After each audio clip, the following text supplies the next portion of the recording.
Ada yang salahkan mengenai Freeport, saya juga setuju. Saya rasa kekayaan Papua harus untuk Papua. Jadi saya bisa buat apa? Saya tidak ada suara di Amerika. Saya tidak bisa stop itu, tetapi saya bisa siapkan insinyur, saya bisa siapkan orang-orang dengan bahasa English yang bisa masuk ke situ dan bisa mulai arahkan. Jadi ada hasil dari Netaiken yang sudah masuk di Freeport dan dapat posisi di situ, dan kami siapkan lebih banyak lagi sekarang. Kami buka sekolah teknik supaya orang bisa belajar skill dan nanti bisa ganti di situ. Video-video saya mengenai eksekusi Pak pilot misi Pak Nick, ada banyak komentar, hampir semua sangat positif dan kelihatannya orang mengerti pandangan dunia dan bagaimana negara-negara lain akan tangkapi ini itu. Dan memang ada yang marah-marah, ada yang penuh dengan kebencian atau balas dendam atau lain-lain. Tapi ada beberapa pertanyaan yang saya mau coba jawab, dan ini resiko tinggi karena saya tahu ini hal yang sangat sensitif. Ada beberapa yang bilang kenapa misionaris tidak berjuang untuk politik dan bantu Papua untuk urusan merdeka dan lain-lain. Teman-teman, itu kolonialisme.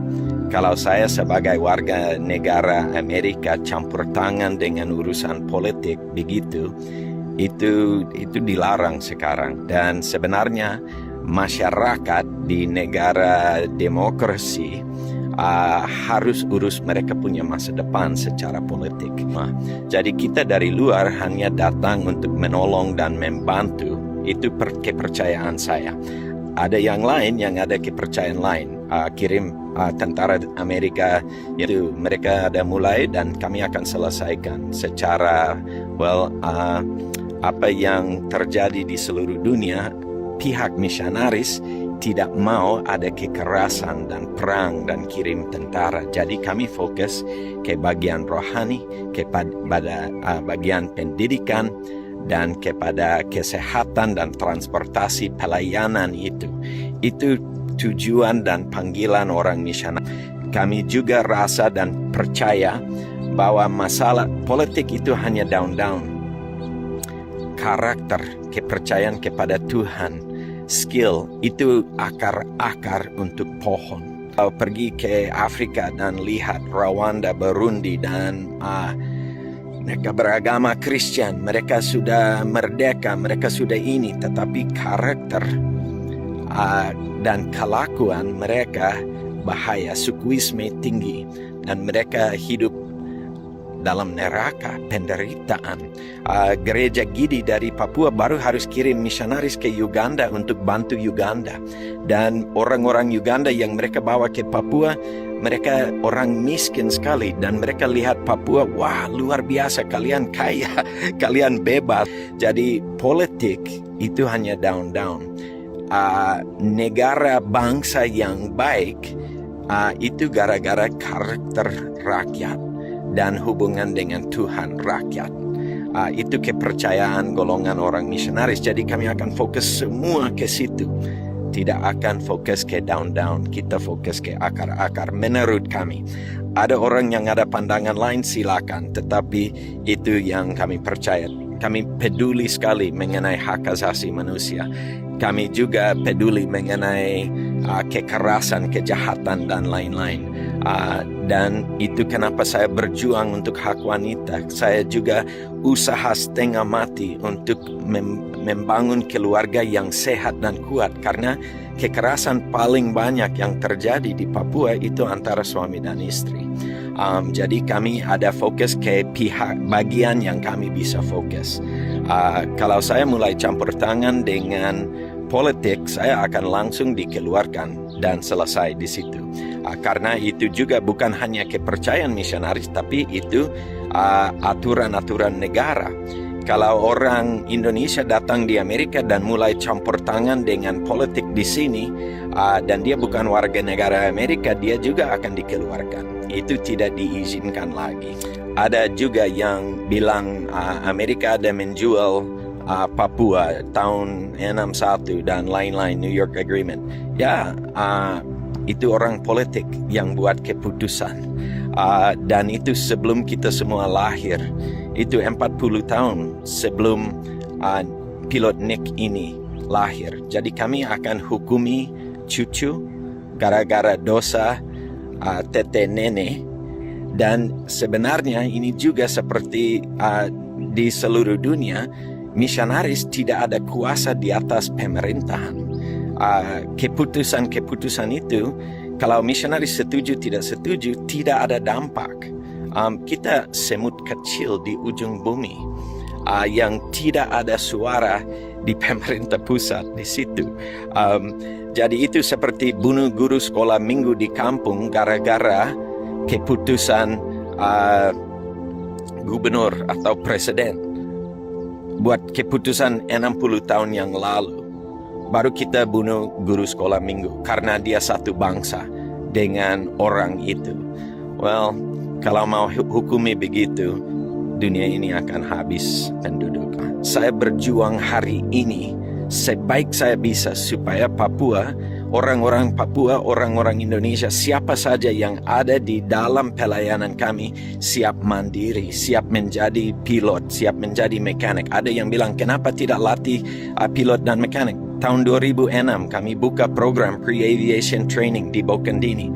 Sekarang kalau lihat hasilnya, AI Aviation di Wamena, pilot-pilot semua orang asli Papua, mekanik Albert Gombo dari Walak, dari manager Benny Wenda, yang load crew semua itu orang Papua. Kami berjuang untuk siapkan supaya bisa mandiri dan tidak harus tergantung kepada orang-orang luar.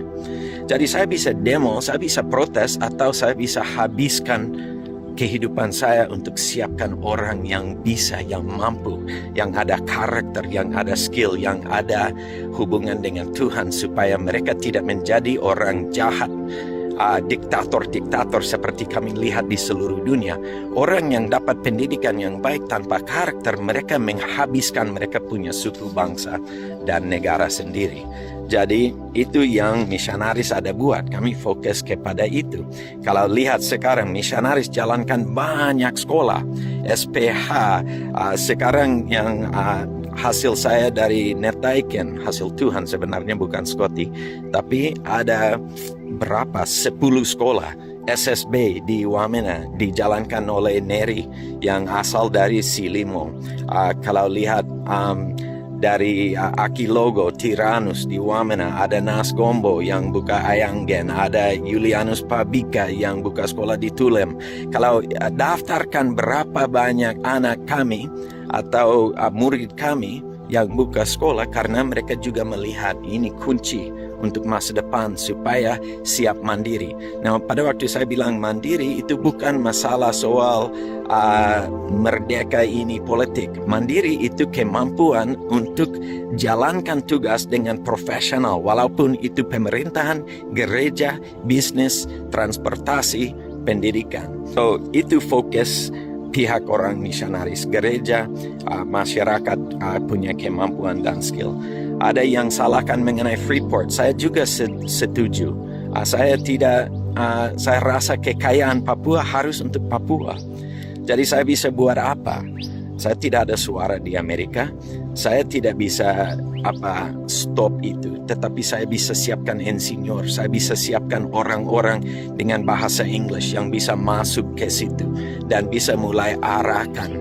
Jadi ada hasil dari Netaiken yang sudah masuk di Freeport dan dapat posisi di situ. Dan kami siapkan lebih banyak lagi sekarang. Kami buka sekolah teknik supaya orang bisa belajar skill dan nanti bisa ganti di situ. Jadi orang bilang kenapa tidak buat apa-apa? Well, saya coba buat sebaik saya bisa dengan kemampuan, kuasa, dan kesempatan yang saya punya. Dan saya pikir saya tidak beda dari misionaris lain. Masalahnya sekarang hampir tidak ada misionaris lagi dari barat.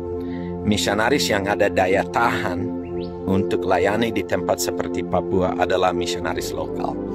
Dan kalau kami melihat Melanie Putu, Melanie yang dibunuh di Holoan, Putu yang ditembak dengan anak panah, mereka yang punya keberanian dan daya tahan untuk layani di situ. Saya punya teman kerja Adit dan Putri yang buka sekolah Wanawalingga di Kosarek. Mereka hebat bertahan di situ.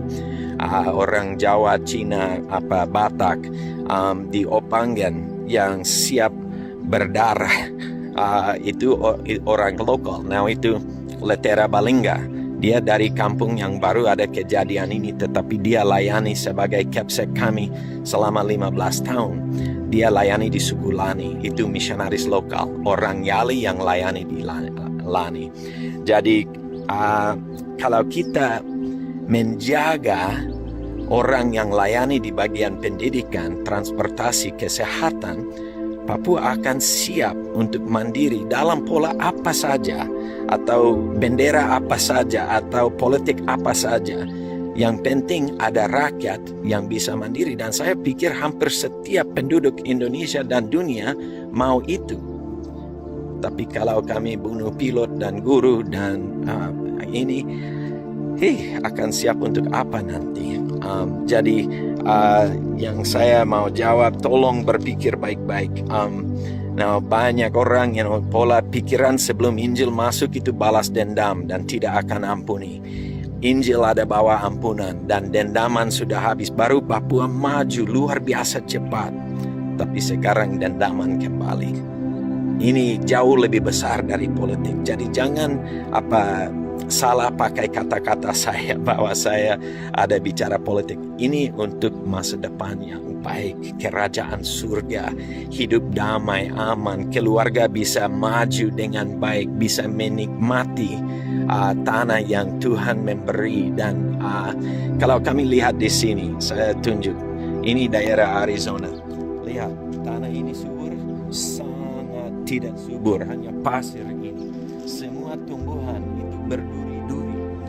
Ini tempat sulit untuk hidup. Tetapi gara-gara karakter dan hubungan dengan Tuhan, daerah ini maju luar biasa. Apalagi Papua yang sudah diberkati luar biasa sebagai sumber daya. Jadi ini sudah terlalu panjang, tetapi saya ada harap orang bisa mengerti. Pihak misionaris beda dari pihak bisnis yang datang. Pihak misionaris beda dari pemerintahan. Tolong bedakan. Kalau kami lihat, saya sekolah-sekolah Opangen, hampir semua orang tua di situ mau ingin merdeka, mau ingin ini lain-lain. Itu bukan masalah bagi saya. Kami juga ada anak-anak dari teman-teman pendatang dari agama lain, dari pihak apa saja. Kami siap terima mereka. Yang penting kita saling menghargai. Kami memperlakukan semua dengan hak asasi manusia. Kami saling mengasihi dan jaga kesatuan kita untuk masa depan kita, begitu. Jadi minta maaf kalau orang marah-marah saya. Saya hanya mau jelaskan sedikit supaya mungkin yang belum kenal orang misionaris atau ada dengar ini itu, tapi Tuhan ada panggil saya untuk layani di Papua 42 tahun yang lalu. Dia belum izinkan saya untuk pindah, tapi saya tetap tanya dia dan mau ikut dia. Kalau Tuhan bilang sudah selesai, saya akan